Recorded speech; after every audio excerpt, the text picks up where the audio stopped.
น้ำท่วมปีนี้ทุกบ้านล้วนมีแต่คราบน้ำตา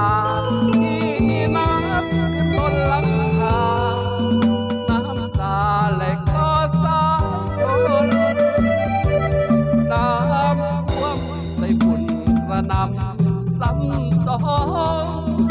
ยังตาอยู่คงเหมือนเสียงของมัจจุราชบนน้ำท่วมที่ไหนก็ต้องเสียใจด้วยกันทุกคน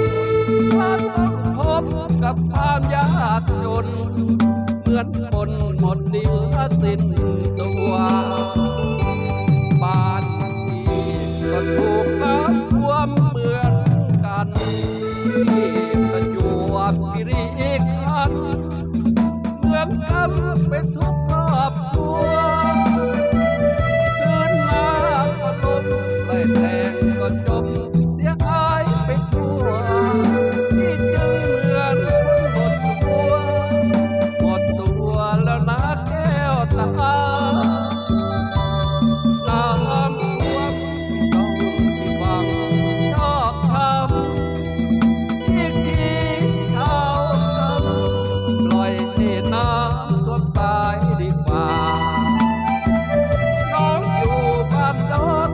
ไม่อัดอ่อนพี่สักคราไม่มาช่วยพี่สัก